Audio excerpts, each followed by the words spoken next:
Et si le vrai perdant du bras de fer russo-européen n'était pas celui que l'on croit? Cette question dérangeante mais essentielle résonne aujourd'hui dans toutes les grandes capitales européennes. Car la dernière conférence de presse du Kremlin a semé la panique à Bruxelles comme à Berlin. L'Europe, convaincue de sa force, a misé plus de 90 milliards d'euros en crédits militaires. L'objectif? Faire plier la Russie, pousser Moscou à reculer et prouver au monde la détermination de l'Union. Mais le Kremlin n'a pas tremblé. Au contraire, face aux caméras, la stratégie russe s'est révélée glaciale, méthodique, presque implacable. Derrière l'escalade des annonces et des milliards s'est jouée une partie de poker mental. L'Europe espérait gagner par la pression, persuadée que la Russie finirait par craquer. Mais Moscou a répliqué avec une froideur déconcertante, comme un joueur sûr de sa main, prêt à révéler ses cartes sans la moindre hésitation. Ce qui se joue dépasse la simple confrontation politique. Si l'Europe s'est trompée de stratégie, le prix à payer sera colossal. Les citoyens devront assumer la facture, qui se chiffre en dizaines de milliards, en perte d'emplois, en instabilité sociale et en perte de crédibilité sur la scène mondiale. Alors comment le bluff stratégique de l'Europe a-t-il pu s'effondrer aussi brutalement? Pour le comprendre, il faut revenir aux origines de ce pari risqué, là où tout a commencé. Remontons en arrière pour analyser les fondements du pari européen et comprendre pourquoi cette stratégie de bluff semblait au départ si séduisante. Pourquoi les dirigeants européens étaient-ils si certains de leur victoire rapide contre Moscou? La réponse se trouve dans un pari colossal, orchestré dès les premiers jours du conflit. L'Union européenne a accordé des crédits massifs, représentant des dizaines de milliards d'euros, tout en promettant de soutenir l'effort jusqu'en 2027, sans jamais reculer. À cela s'ajoute une avalanche de sanctions, des menaces répétées et une rhétorique de fermeté destinée à convaincre la Russie qu'elle serait bientôt isolée et ruinée. Cette stratégie reposait sur une conviction profonde. La Russie n'aurait ni les moyens économiques, ni la force militaire, ni même l'unité sociale pour encaisser le choc. Dans les couloirs du pouvoir, à Paris, Berlin ou Bruxelles, on se persuadait que quelques mois de pression suffiraient à faire plier le Kremlin. On imaginait que l'économie russe, perçue comme fragile, céderait instantanément sous le poids des sanctions, que l'armée, supposée mal préparée, s'effondrerait, que la société, présentée comme divisée, éclaterait face aux difficultés. Mais derrière ce pari, il y avait un risque immense, gagné par intimidation, au prix de milliards d'euros investis et d'une stabilité sociale en jeu, pour obtenir avant tout une victoire psychologique. Les gouvernements européens, pris dans une spirale de surenchère médiatique, ont multiplié les déclarations fracassantes. Chaque phrase, chaque promesse, chaque nouvelle sanction rendait tout retour en arrière impossible sans humiliation publique. La communication politique s'est enfermée dans un discours d'intransigeance, où admettre la moindre erreur semblait inenvisageable. Pourtant, ce bluff assumé avait une faiblesse majeure. Il suffisait que l'adversaire tienne bon, ne cède pas à la pression pour tout faire s'effondrer. Les enjeux pour les citoyens européens sont considérables. Niveau de vie, emploi, avenir industriel, place sur la scène mondiale. Mais que se passe-t-il lorsque le bluff est démasqué et que l'adversaire ne plie pas? C'est précisément ce qui s'est produit lorsque Moscou a dévoilé sa véritable stratégie, bouleversant tous les calculs européens. Voyons comment la Russie a retourné la situation à son avantage. Quand le bluff ne prend pas, il se retourne contre son auteur, et c'est exactement ce qui vient de se produire sous les yeux du monde entier. Alors que l'Europe pensait tenir la Russie à l'usure, Moscou a choisi la transparence glaciale. Vladimir Poutine a exposé, sans détour et sans trembler, la réalité de la stratégie russe. Mobilisation totale, économie qui résiste et même croît, société soudée autour d'un objectif commun. Loin de la nervosité ou du doute qu'attendaient les chancelleries occidentales, c'est une confiance presque implacable qui s'est affichée.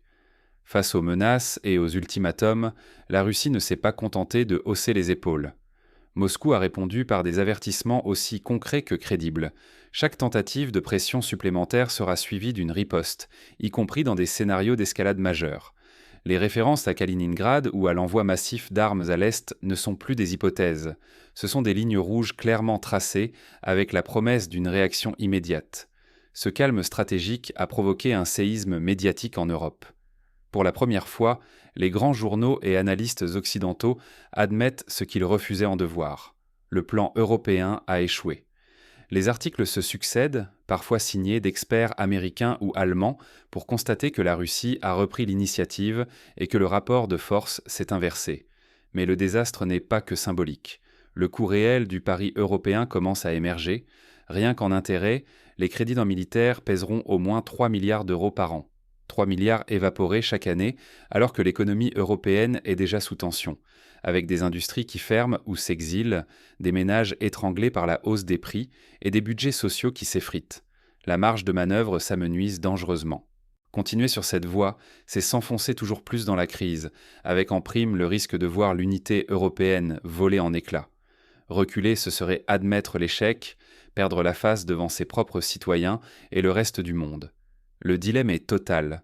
Comment protéger à la fois l'économie, la cohésion politique et la réputation sans paraître capituler ? L'Europe est piégée par ses propres certitudes, confrontée à un adversaire qui a refusé de jouer selon les règles du bluff. L'heure n'est plus aux menaces, mais à la prise de conscience d'une réalité stratégique nouvelle. Mais ce choc stratégique ne fait que commencer. Quels effets profonds et durables tout cela aura-t-il sur l'avenir de l'Europe et les équilibres mondiaux, une impasse politique et un réveil brutal pour les sociétés européennes ? Derrière les annonces martiales et les slogans d'unité, l'Europe affronte désormais le contre-coup de son grand bluff géopolitique. À moyen terme, la crise économique s'installe. La récession frappe l'ensemble du continent. Les usines ferment, accélérant une désindustrialisation qui semblait déjà inévitable. Des secteurs entiers migrent vers l'Amérique du Nord ou l'Asie, là où l'énergie coûte 2 à 3 fois moins cher. Les programmes sociaux, fierté du modèle européen, sont rabotés par les gouvernements contraints d'économiser chaque centime. Les budgets de santé, d'éducation, d'aide familiale, partout les coupes sèches deviennent la norme. Ce climat délétère fait monter la colère.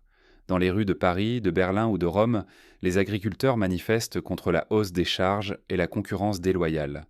Les ouvriers, frappés par les délocalisations, se joignent au cortège. Même la classe moyenne descend dans la rue, révoltée par la flambée des prix et la chute du niveau de vie. Les revendications ne sont plus marginales. Elles touchent toutes les générations, tous les métiers, tous les horizons. Face à cette contestation généralisée, les dirigeants européens semblent démunis. Prisonniers de leur propre discours de fermeté, ils cherchent une porte de sortie sans jamais oser l'avouer publiquement. Reculer, c'est perdre la face. Continuer, c'est risquer l'implosion sociale. Le pouvoir vacille sous la pression. Peu à peu, la rhétorique de la victoire cède la place à des appels timides au dialogue et à la recherche de compromis. On ne parle plus de triomphe ou de valeurs inébranlables, mais de pragmatisme, de solutions équilibrées et de désescalade.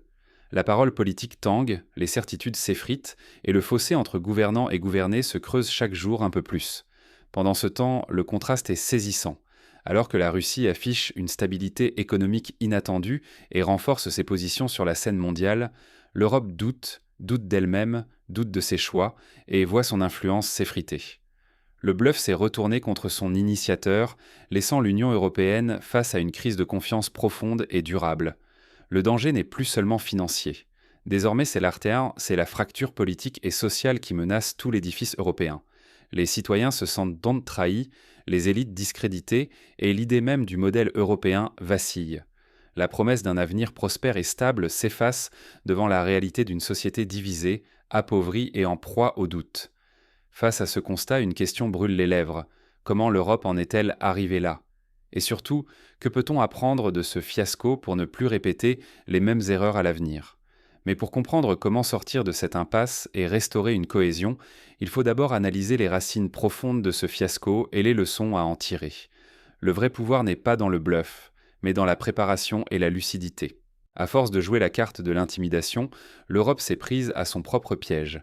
La croyance aveugle en ses discours, en ses chiffres spectaculaires, en des promesses qui ne tenaient que sur du vent. Il n'y a rien de plus dangereux, stratégiquement, que de finir par croire à sa propre propagande. Le bluff, lorsqu'il n'est pas soutenu par des moyens réels, devient une illusion mortelle. L'Europe a misé sur des sanctions massives, des crédits militaires vertigineux, des déclarations de fermeté, mais sans jamais se demander si la réalité suivait. Or, la Russie, elle, ne s'est jamais laissée hypnotiser par ce vacarme. Elle a montré une capacité d'adaptation impressionnante, une patience stratégique et surtout une vision sur le long terme. Face à la tempête des pressions extérieures, Moscou a transformé la contrainte en levier. Sanctions. Elle a réorienté son économie. Crise énergétique. Elle a trouvé de nouveaux marchés. Pression militaire. Elle a renforcé sa défense. Là où l'Europe espérait briser la résistance par la force du nombre, la Russie s'est imposée par la résilience et la constance. Ce qui doit désormais alerter tous les stratèges européens, c'est la capacité de la Russie à absorber les chocs, à s'adapter et à attendre. C'est la patience du joueur d'échecs face à la précipitation de l'adversaire. L'Europe ne peut plus se permettre d'espérer un miracle sorti de nulle part, ni croire que la pression seule fera plier un adversaire qui a déjà intégré cette réalité à son calcul. Il faut accepter le rapport de force tel qu'il est et non tel qu'on voudrait qu'il soit. Continuer à tabler sur l'illusion ne fera qu'accentuer la perte d'influence et de crédibilité. L'urgence est de repenser la diplomatie, de reconstruire la résilience économique, de restaurer la confiance aussi bien à l'intérieur qu'à l'extérieur de l'Union. Cela commence par reconnaître les erreurs, abandonner les postures inutiles et engager enfin un dialogue pragmatique. Le temps de la rhétorique est révolu. Il faut redéfinir les priorités, accepter la complexité du monde et rebâtir une stratégie européenne sur du solide, non sur des slogans. Si l'Europe ne tire pas les leçons de ce fiasco, elle condamne son avenir à une longue série d'échecs, de pertes de compétitivité et de désillusions. Le coût de l'aveuglement se mesure déjà en milliards d'euros engloutis, en emplois sacrifiés, en divisions internes. Il y a urgence à changer de cap, à sortir du bluff et à parier sur la lucidité. La question n'est donc plus de savoir qui a gagné le dernier round, mais comment l'Europe peut retrouver une stratégie crédible. Et concrètement, par où commencer ce virage indispensable ? Le bluff est terminé. Il est temps de regarder les cartes sur la table. Des promesses de fermeté, des annonces de soutien sans faille. Mais face à la réalité, l'illusion s'est dissipée. L'Union européenne pensait pouvoir imposer sa volonté par la force du discours et du crédit, mais la Russie a opposé calme, ténacité et une stratégie de long terme. Cette froide lucidité a pris tout le monde de court. En quelques semaines, les convictions affichées de Bruxelles ont volé en éclats, laissant place au doute et à la sidération. Ce qui est en jeu dépasse largement la question des sanctions ou des aides militaires. L'avenir de chaque citoyen européen est désormais lié à la capacité collective à regarder la réalité en face et à agir avec discernement. Peut-on continuer à faire semblant alors que le prix du bluff se compte en centaines de milliards d'euros, en milliers d'emplois, en pertes industrielles et en influence mondiale affaiblie ? Nous nous retrouvons à un moment décisif. Soit nos dirigeants persistent dans l'aveuglement, risquant ainsi l'appauvrissement et la frustration généralisée, soit ils font preuve de lucidité et de courage stratégique pour changer de cap. Mais ce tournant ne dépend pas que d'eux, il repose aussi sur nous. Alors la question est simple, à notre échelle, comment pouvons-nous exiger de nos dirigeants plus de lucidité et de courage stratégique ? Quelles actions, quels débats, quelles exigences mettrons-nous en avant pour orienter l'avenir ? Le bluff ne tient plus. C'est à nous tous désormais de choisir entre l'autosatisfaction et l'inventivité, entre la répétition des erreurs et le courage de la remise en question.